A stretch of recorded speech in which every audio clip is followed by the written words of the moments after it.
آج کا جو ٹاپک ہے وہ ہے کامیابی کے وظیفے، اور اس ٹاپک کے بارے میں آج ہم ڈیٹیل میں بات کریں گے انشاءاللہ تعالی۔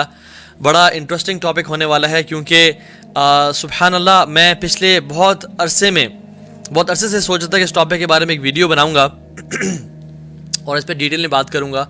لائف میں جتنی بھی پرابلمز ہیں ان کا سلوشن جو ہے نا وہ پرووائڈ کر دیا جائے، اور یہ جو وظیفے ہیں سبحان اللہ یہ قرآن و حدیث سے ثابت وظیفے ہیں، اور اگر ہم ان وظیفوں پہ اور ان اعمال پہ عمل کریں گے تو انشاءاللہ ہماری زندگی میں سکون، چین، اطمینان بھر جائے گا اللہ اور اس کے رسول کے وعدے کے مطابق۔ اللہ سبحانہ و تعالیٰ نے بھی ہم سے قرآن و احادیث میں بہت سارے پرومسز کا وعدہ کیا ہے، اور اللہ کے نبی نے بھی ہمیں وعدہ کیا ہے۔ مجھے پچھلے کچھ عرصے میں بہت سارے سوالات لوگ بھیج رہے تھے کہ میرے جو فیملی ٹائز اچھی نہیں ہے، فیملی اسپیٹس فیملی کے ساتھ چھوٹے موٹے جھگڑے ہو رہے ہیں، فائنینشیل کرائسس ہے، اسٹریس سے ہم گزر رہے ہیں، دیر از ایموشنل ٹرموائل، عجیب سا فیئر ہے کچھ چیزوں کا، ڈیتھ کا فیئر ہے، انسکسیسفل ہونے کا فیئر ہے، فائنینشیل ریسٹرینٹس کا فیئر ہے، پھر انزائٹی ہے، ڈپریشن ہے، کچھ ڈائیورسز کے ایشوز ہیں، کچھ ہراسمنٹ کے کیسز ہیں۔ تو سبحان اللہ بہت سارے ایشوز تھے، اور مجھے بہت سے لوگ کہتے ہیں ہمیں وظیفہ بتائیں۔ تو میں نے سوچا کیوں نہ میں کچھ وظیفے کمپائل کروں قرآن و سنت سے، اور میں سب کے سب آپ کو 1 گھنٹے کے اس ٹاپک میں بتا دوں۔ ایک اور بات بھی یاد رکھیں کہ اللہ تعالیٰ ہم سب کو ٹیسٹ کریں گے، no exceptions, we all will be tested. ہم میں سے بڑا، چھوٹا، امیر، غریب، کالا، گورا، عرب، عجم، کوئی نہیں بچے گا۔ اللہ تعالیٰ ہم سب کو ٹیسٹ کریں گے۔ اس کی دلیل کیا ہے؟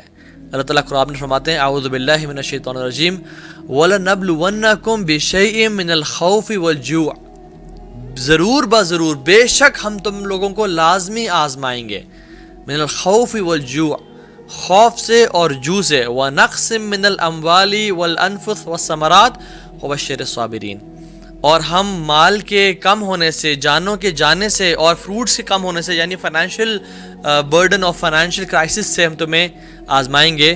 وَبَشِّرِ الصَّابِرِينَ، لیکن بشارت کس کو ہے، گلیڈ ٹائڈنگز کن کے لیے ہے؟ جو صبر اختیار کرنے والے ہیں۔ تو اس آیت میں ہمیں پتہ چلتا ہے there is no exception for anybody، ہر بندہ ٹیسٹ کیا جائے گا۔ if you are not going through a test then know that you are going through a test which is the test of gratitude۔ sometimes in life we believe کہ نہیں میرے بھی life میں تو سب set ہے، ہر چیز اچھی گزری ہے۔ when we think that we are not being tested we are still being tested۔ اور اس نہ ٹیسٹ لینے کا جو ٹیسٹ ہوتا ہے وہ کیا ہوتا ہے کہ انسان شکر ادا کرتا ہے یا نہیں کرتا، اللہ تعالیٰ کے انعامات پہ اللہ تعالیٰ کو راضی کرتا ہے یا نہیں کرتا۔ اور جو مشکلات کے ٹیسٹ ہیں، مصیبتوں کے ٹیسٹ ہیں، ان کا جو رد عمل ہے، ایکسپیکٹیشن ہے اللہ تعالیٰ ہم سے کیا کر رہے ہیں، وہ صبر ہے۔ تو مشکلات پہ صبر اور نعمتوں پہ شکر، یہ ٹیسٹ ہے۔ Every reunion is followed by a separation, ان مع العسر یسرا۔ Every good times are followed by bad times. Every laugh is followed by a cry. So we all will be tested in life. Now کامیابی کے وظیفے، پہلی بات تو یہ ہے کہ اسلام اللہ اور رسول کی باتیں ماننے کا دین ہے، منانے کا دین نہیں ہے۔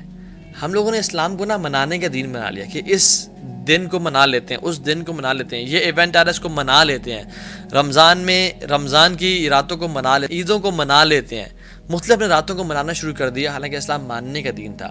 میں آپ کو یہ کانسیپٹ کلیئر کروں کہ اسلام میں یہ جو لاکھوں کے حساب سے تسبیحیں جو لوگ آپ کو دے دیتے ہیں نا، یہ اس کی کوئی دلیل اس طرح سے نہیں ہے۔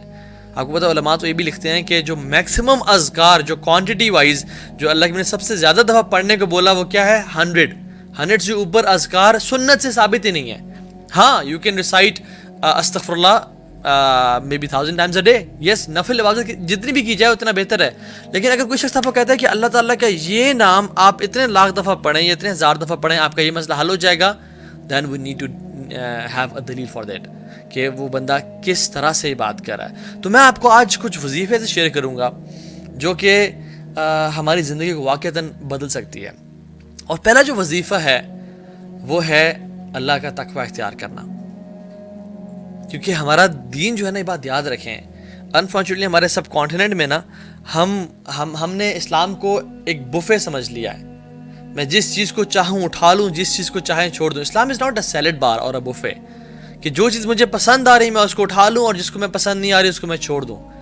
ہم کس طرح کے مسلمان بن چکے ہیں کہ آج رات جی ناچ گانا ہوگا عشاء کی نماز کے بعد، نمازیں بھی پڑھنی اور ناچ گانے بھی کرنے ہیں. دن میں ماں جی قرآن بھی پڑھ رہی ہیں، تہجد بھی پڑھ رہی ہیں، لیکن جب بیٹی کی شادی کی باری آتی ہے تو ڈھولکی بھی چل رہی ہے اور مہندیاں بھی چل رہی ہیں اور ڈانس پارٹیز بھی چل رہی ہیں اور سب آپس میں جو ہے نا میوزک بھی پلے کیا جا رہا ہے وچ از کمپلیٹلی حرام، اور سب کچھ کیا جا رہا ہے کیونکہ وہ چیز مجھے نا پسند نہیں ہے، تو اس لیے میں اس کو چھوڑ دوں گا. حالانکہ اللہ تعالیٰ ہم سے کیا ایکسپیکٹ کرتے ہیں؟ یا ایھا الذین آمنوا ادخلوا فی السلم کافہ، اے لوگوں جو ایمان لائے ہو، ادخلوا فی السلم کافہ، اسلام میں پورے کے پورے داخل ہو جاؤ.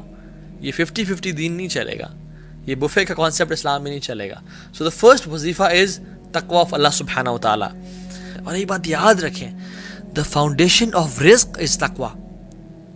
ہمارے جو رزق کی فاؤنڈیشن ہے نا وہ تقوی کی بنا پہ ہے. جو شخص چاہتا ہے اس کا رزق بڑھے، جو شخص چاہتا ہے کہ اس کا رزق میں برکت آئے، جو شخص چاہتا ہے کہ اس کا رزق میں کنٹینیوٹی آئے، وہ اللہ کا تقوی اختیار کرے. کیونکہ وَمَن يَتَّقِ اللَّهَ يَجْعَل لَّهُ مَخْرَجًا وَيَرْزُقْهُ مِنْ حَيْثُ لَا يَحْتَسِبُ. جو بھی اللہ کا تقوی اختیار کرتا ہے اللہ اس کے لیے مخرج بنا دیتے ہیں، اس کو وہاں سے رزق اور روزی دیتے ہیں جہاں سے اس نے کبھی امیجن نہیں کیا ہوتا. یاد رکھیں جو رزق ہے نا ہمارا، وہ اسی طرح اللہ تعالیٰ نے لکھا ہے جس طرح ہماری موت لکھی ہے. موت ہمیں مل آ کے رہنی ہے. کیا موت ایک سیکنڈ آگے اور ایک سیکنڈ پیچھے ہو سکتی ہے؟ نہیں ہو سکتی. ایک سیکنڈ اور آگے اور پیچھے موت نہیں ہو سکتی. اسی طرح سے رزق بھی ہمارا 1 روپیہ اوپر اور 1 روپیہ نیچے نہیں ہو سکتا، جو ہمیں مل کے رہنا ہے. اللہ کے نبی فرمایا صلی اللہ علیہ وسلم فرمایا کہ ہیو تقوی آف اللہ سبحانہ وتعالی and seek it beautifully. Seek what? رزق beautifully. Because what is with Allah subhanahu wa ta'ala can only be attained through his pleasure and obedience. And don't let its delay cause you to sin. اس رزق کا جو delay ہے تمہیں گناہ پہ مجبور نہ کر دے. رزق تمہیں مل کے رہے گا. اللہ کے نبی صلی اللہ علیہ وسلم نے ہمیں بہت ساری دعائیں بھی سکھائیں تقوی کو حاصل کرنے کے لیے، اور میں آپ سے ان میں سے کچھ ذکر کر لیتا ہوں. نمبر 1 از اللہم آتی نفسی تقواہا، یا اللہ میرے نفس کو تقوی دے. وَزَكِّهَا أَنْتَ خَيْرُ مَنْ زَكَّاهَا، اور اس کا تزکیہ کر دے تو بہترین تزکیہ کرنے والا ہے. أَنْتَ وَلِيُّهَا وَمَوْلَاهَا، آپ ہی اس کے ولی ہیں اور آپ ہی اس کے مولا ہیں. ٹھیک ہے. ایک اور دعا، اللہم انی اسألک الہدی والتقی والعفاف والغنی، یا اللہ میں آپ سے سوال کرتا ہوں ہدایت کا، تقوی کا، عافیت کا اور غنی ہو جانے کا. ایک اور دعا ہے ربنا ھب لنا من ازواجنا وذریاتنا قرۃ اعین واجعلنا للمتقین اماما، اور ہمیں متقیوں کا امام بنا دے. ایک اور دعا ہے اللہم انی اسألک عیشۃ تقیہ ومیتۃ سویہ ومراد غیر مخرن، اے اللہ میں آپ سے سوال کرتا ہوں ایسی زندگی کا جو کہ تقوی سے بھری ہوئی ہو، تقوی والی زندگی کا سوال کرتا ہوں. ومیتۃ سویہ، اور ایسی موت کا سوال کرتا ہوں جو بڑی سموتھ ہو اور ہر مشکل سے پاک ہو. ومراد غیر مخرن، اور ایسی دعا جو کہ رد نہ کی جائے، اس کا سوال کرتا ہوں. تو دس از فرسٹ وظیفہ. جان لیں کہ صرف تسبیح پڑھنے سے، صرف یہ جو ہمارے فیک اور جو ہے نا فیبریکیٹڈ وظیفے بنے ہوئے ہیں پاکستان میں اسپیشلی اور سب کانٹیننٹ میں، جن کو لوگ لاکھوں کے حساب سے کر رہے ہیں، اگر حدیث سے ثابت نہیں ہے تو ان سے کوئی فرق نہیں پڑے گا. اصل جو وظیفے اللہ تعالیٰ نے بیان کیے ہیں وہ یہ ہے کہ تم تقوی اختیار کرو، یہ وظیفہ لو، اور پھر تمہاری زندگی کو میں آسان کر دوں گا. یجعل من امری یسرا، تمہارے کام آسان ہو جائیں گے، یا تمہارے لیے مخرج تمہارے راستے بنا دوں گا، تمہیں وہاں سے رزق اور روزی عطا کروں گا تم نے کبھی امیجن نہیں کیا ہوگا، تمہارے گناہ معاف کر دوں گا میں، تمہارے درجات بلند کر دوں گا میں. تم تقوی اختیار کرو صرف. اور دوسرا وظیفہ آج لے جائیں which is توبہ and استغفار. کثرت سے توبہ کریں اپنے گناہوں پہ، ندامت اور استغفار. اور توبہ ہے کیا؟ اس کی 3 شرائط ہیں.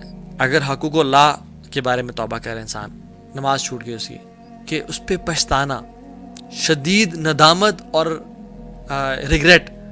پہلی شرط اپنے گناہوں پہ پچھتانا. یہ نہیں کہ اپنے گناہ کر کے بڑا انسان اپنے آپ کو توپ سمجھ رہا ہے، جانی تیرے بھائی نے یہ کام کیا یا تیرے بھائی نے وہ کام کیا. نہیں، ندامت اور شرمندگی اور اس پہ نا ریپینٹ کرنا. دوسرا step immediate leaving off sins, فوراً سے گناہوں کو چھوڑنے کا ارادہ کر دینا. اور تیسرا سٹیپ آئندہ کبھی نہ کرنے کا ارادہ کرنا. یہ 3 شرائط ہیں توبہ استغفار کی. وہ جھوٹا توبہ کرتا ہے جو کہ روتا بھی ہے اور پھر پلان بھی کرتا ہے کہ میں توبہ کروں گا, یہ جھوٹے کی توبہ ہے. اور یہ جھوٹے کی توبہ ہے جو کہ رو بھی رہا ہے اور استغفار استغفار استغفار پڑھ بھی رہا ہے, یا استغفر اللہ الذی لا الہ الا هو الحی القیوم واتوب الیہ بھی پڑھ رہا ہے اور حرام ریلیشن شپ کو نہیں چھوڑا. یہ جھوٹا استغفار ہے جو کہ استغفر اللہ کی تسبیح پھیری جا رہا ہے لیکن سودی جاب کو نہیں چھوڑا اور گناہوں کو نہیں چھوڑا. یہ شرط ہے گناہوں کی کہ انسان گناہوں کو چھوڑا جائے. ٹھیک ہے, تو یہ سلف صالح کہتے ہیں کہ جو گناہوں کو بھی نہ چھوڑے اور استغفر اللہ پڑھتا رہے, یہ جھوٹوں کے استغفار ہے. امیجن میں آفس کی کھڑکیاں کھول دیتا ہوں اور اے سی آن کر دیتا ہوں, کیا کمرہ ٹھنڈا ہوگا؟ میں نے ساری کھڑکیاں کھول دی اور اے سی آن کر دیا, کمرہ ٹھنڈا ہوگا؟ نہیں. کیوں؟ کیونکہ اے سی کی جس طرح ہوا آ رہی تھی اس طرح باہر جا رہی ہے. تو اس طرح سے استغفار, اگر انسان گناہ کر رہا ہے اور استغفار کرتا جا رہا ہے تو there is no difference in his life. گناہ بھی کر رہا ہے اور استغفر اللہ پڑھتا جا رہا ہے. جیسے اے سی بھی آن ہے اور گھر کی کھڑکیاں بھی دروازے بھی کھلے ہوئے ہیں اور گھر میں کوئی فرق نہیں پڑا. جو مقصد تھا کیا کہ کولنس ہو کمرے میں, ٹھنڈک ہو, وہ اچیو نہیں کر پا رہا. تو استغفار کا جو مقصد تھا کہ انسان اپنے گناہوں کو بخشوائے اور رب کی رضا کو حاصل کرے, وہ انسان نہیں حاصل کر پا رہا کیونکہ وہ اس گناہ کو نہیں چھوڑا. امام حسن البصری رحمہ اللہ سے پوچھا گیا, ان کے پاس کچھ لوگ آئے باری باری کر کے. ایک شخص آیا, اس نے کہا کہ شیخ ہمارے علاقے میں قحط پڑ چکا ہے, آپ کوئی ہمیں دعا پڑھنے کو بتائیں, کوئی عمل بتائیں, کوئی وظیفہ بتائیں. تو انہوں نے کہا کہ تم کثرت سے اپنے گناہوں پہ رو اور استغفار کرو. یہ پڑھو, یا ربی تبت الیک استغفر اللہ واتوب الیک, یہ پڑھو. تو اس نے کہا ٹھیک ہے, چلا گیا. ایک شخص آیا کہ امام حسن البصری میرے پاس اولاد نہیں ہے, اللہ نے مجھے اولاد نصیب نہیں کی, مجھے کوئی وظیفہ بتائیں. تو انہوں نے کہا تم کثرت سے استغفار کرو. ایک شخص آیا, اس نے کہا کہ جو ہمارے ہاں نہر تھی, جو پانی جا رہا تھا وہ سوکھ چکی ہے, کچھ وظیفہ بتائیں. انہوں نے کہا استغفار کرو. ٹھیک ہے, ہمارے ہاں فصلیں نہیں اگ رہی, بارشیں نہیں ہو رہی. انہوں نے کہا استغفار کرو. مختلف مسائل لوگ لے کے آئے. اللہ تعالیٰ نے, امام حسن البصری رحمہ اللہ نے ان کو سب کو سیم جواب دیا. تو جو لوگ ساتھ بیٹھے ہوئے تھے وہ حیران ہو گئے اور کہا کہ مسائل تو سب کے مختلف ہیں. امیجن ایک ڈاکٹر کے پاس انسان کوئی ڈائریا کی شکایت لے کے آ رہا ہے, کوئی کینسر لے کے آ رہا ہے, کوئی برین ٹیومر لے کے آ رہا ہے, اور ڈاکٹر سب کو سملر ٹریٹمنٹ دے رہا ہے, سملر گولی دے رہا ہے. تو وہ حیران ہو گیا کہ آپ نے سب کو ایک ہی ٹریٹمنٹ دیا, کیا وجہ؟ تو انہوں نے کہا میں نے قرآن سے دیا. تم نے کیا قرآن نہیں پڑھا, سورہ نوح نہیں پڑھی؟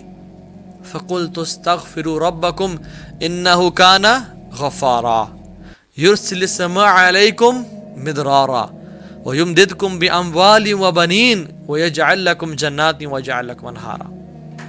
تم فَقُلْتُ اسْتَغْفِرُوا رَبَّكُمْ, تم توبہ استغفار تو کرو اپنے رب کے سامنے. إِنَّهُ كَانَ غَفَّارًا, وہ بہت معاف کرنے والا ہے, وہ بہت بخشنے والا ہے. يُرْسِلِ السَّمَاءَ عَلَيْكُمْ مِدْرَارًا, وہ تم پہ بارشیں برسائے گا. وَيُمْدِدْكُمْ بِأَمْوَالٍ وَبَنِينَ, تمہاری مال سے اور بیٹوں سے مدد کرے گا. وَيَجْعَلْ لَكُمْ جَنَّاتٍ, تمہارے لیے ایگریکلچر لینڈ پرووائڈ کر دے گا, تمہارے کھیتوں کو رونق بخش دے گا. وَيَجْعَلْ لَكُمْ أَنْهَارًا, اور تمہارے لیے نہریں جاری کر دے گا. تم توبہ استغفار تو کرو. کیونکہ ایک بات یاد رکھیں, جو بھی گناہ وَمَا أَصَابَكُم مِّن مُّصِيبَةٍ فَبِمَا كَسَبَتْ أَيْدِيكُمْ وَيَعْفُو عَن كَثِيرٍ, یہ اللہ کا قرآن میں رول ہے. جو بھی تمہارے میں مصیبتیں پریشانیاں آتی ہیں وہ تمہارے اپنے ہاتھوں کی وجہ سے ہیں, وہ تمہارے اپنے گناہوں کی وجہ سے ہیں. وَيَعْفُو عَن كَثِيرٍ, اور اللہ تو بہت معاف کرنے والا ہے.